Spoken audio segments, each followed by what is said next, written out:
Graphs. Everybody loves them, everybody needs them. On some days you can skip lunch, but doctors recommend you never skip your daily graph. But what is graph?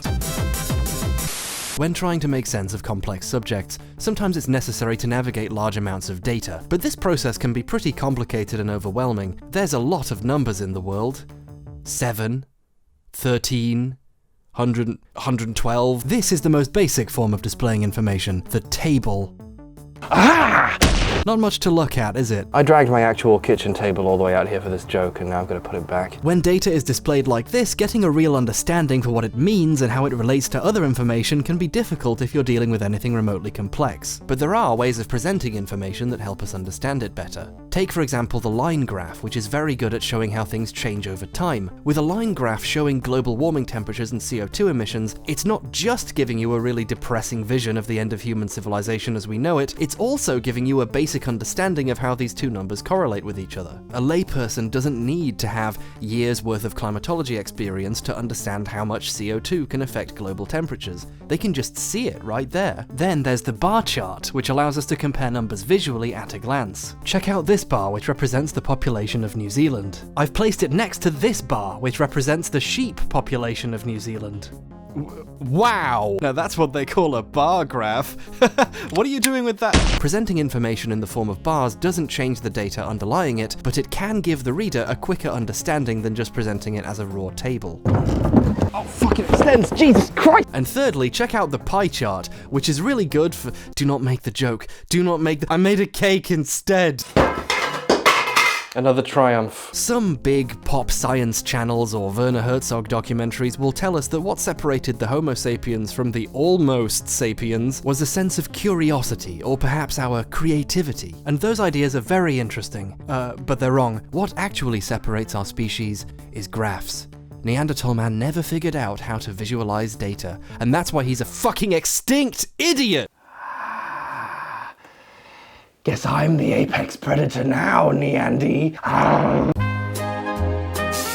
Graphs make complex information more digestible, and that makes them great tools in the hands of scientists. However, this also makes them great tools in the hands of quacks to convince you of things that aren't true. Climate deniers often get people to think the climate is fine by using very distorted versions of accurate information. For example, people like Steven Crowder use actual climatological research, just cropped a little, to imply this conclusion. You do you, Steven. Live your truth. It's not true, but that's what makes it so inspirational. Ideologues arguing from a position of ignorance have a home field advantage when it comes to graphs, because often they can use real ones that they're not even distorting and just don't understand and feel like they've arrived at an objective truth. British nationalist YouTuber The Iconoclast made a video claiming Germany was being destroyed by immigration, and at one point he showed a graph of emigration from Germany and claimed that the spike in 2015 must have happened because lots of Germans are fed up of all the immigration that started around then and left. He mysteriously, and by mysteriously I mean didn't read this text on the graph he showed, missed the explanation that this rise happened because Germany changed how it measured emigration that year. 3 Arrows, who's a really great German YouTuber, brought this up in his response to that video. It's a really good response, check it out. If you couldn't read German or weren't really paying attention, it's possible to start to believe that this guy has a point simply because, well, there's a graph, he must be right. This is an issue I want to cover in depth in future videos, which I'll refer to here as the implied authority of data. If you use numbers to make a point, there's a distinct impression that you're objectively proving something. Numbers are like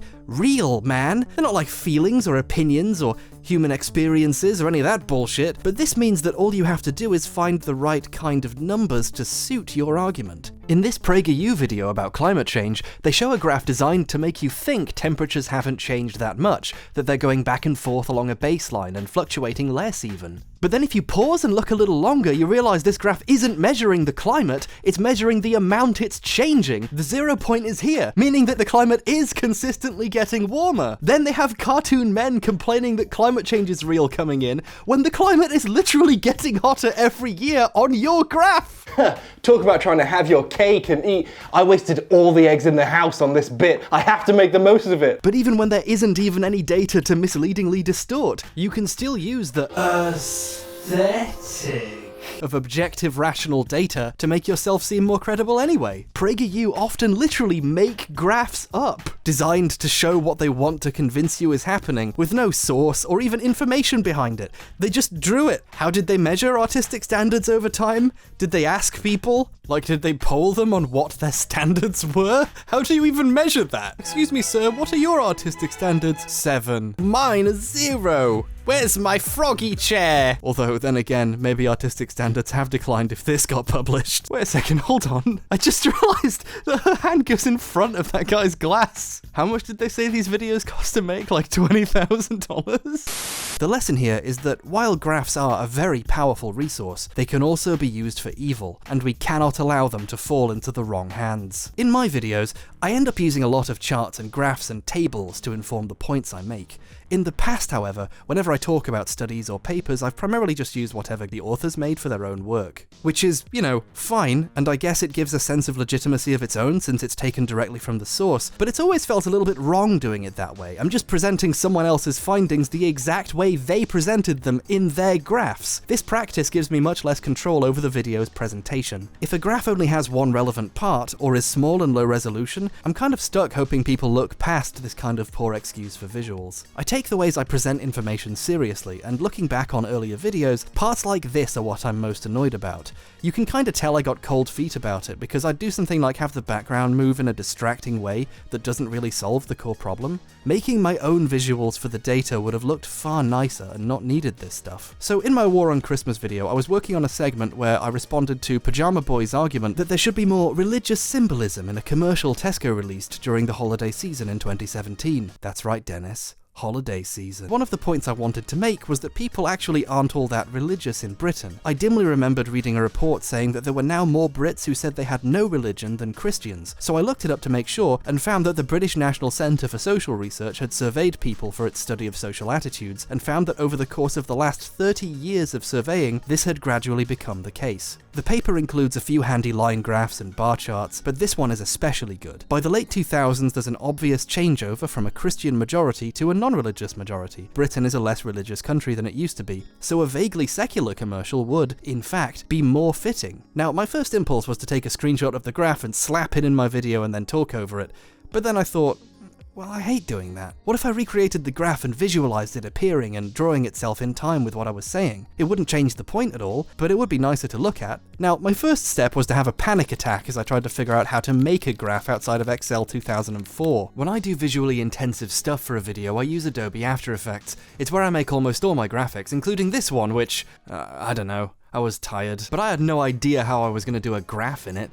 Do you just, like, draw the line? Okay, for the people who might be interested, here's the really boring stuff. In After Effects, most of the properties of objects are controlled by this panel. For example, you can move things around by fiddling with the position slider, but lines you draw in After Effects, even with multiple points, have just one position control for the entire thing. The only real way of moving points around on the line is to physically drag them yourself, which is very finicky compared to being able to control the actual numbers. Then I noticed a relatively new feature in Adobe After Effects I hadn't seen before: create nulls from paths. Now each point has controllable position data. For example, now I can wiggle all the points in this star. But you can also do useful things, like feed raw data directly into them instead of having to guess where they should go. And since we have all the percentages used to construct the original graph, all I had to do was plug those data points into a line, and I could have it accurately reflect the information. I wrote some arrays in a JSON file with all the percentages for each year in them, and then made every point for each line reflect the year it was assigned to. And because I could, I tied the labels in the graph to the JSON file as well, so it matches whatever name I put in there. This made zero practical difference, but it made me feel smart. To animate the lines so it looks like they drew themselves, now that was incredibly tough, by far the hardest part of this entire project. I had to add a single trim paths modifier to each line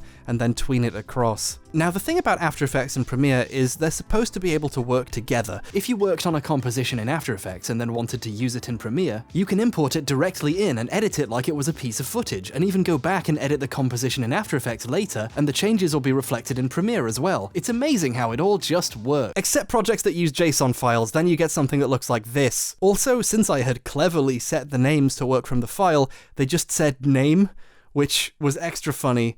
and not completely embarrassing. So I had to render it separately first to preserve all this stuff. And then, because I'm a stickler, I re-recorded the voiceover like 2 more times, so I had to creatively pause and unpause the footage so that it would go along with the new stuff I was saying, because I couldn't be bothered to go back and render it again, which is how professionals do it. You start to lose your mind towards the end and you just don't care. So there, my first piece of actually okay looking data visualization. Oh, and I put a retimed and color tinged scene from Holiday Inn back there. Please don't sue me, Irving. I can't wait to use more visuals like this in the future. It makes potentially boring discussion of data-oriented topics slightly more interesting to look at, and I think making the topic as visually interesting as possible helps some people engage more with the material. It also gives me the ability to enforce my own consistent sense of style instead of relying on however someone else did something. It feels a bit less lazy than just copy-pasting a screenshot of a graph someone else made. Now, I'm gonna leave you with one little extra secret, just for you. You probably noticed that there was a third line on the original graph,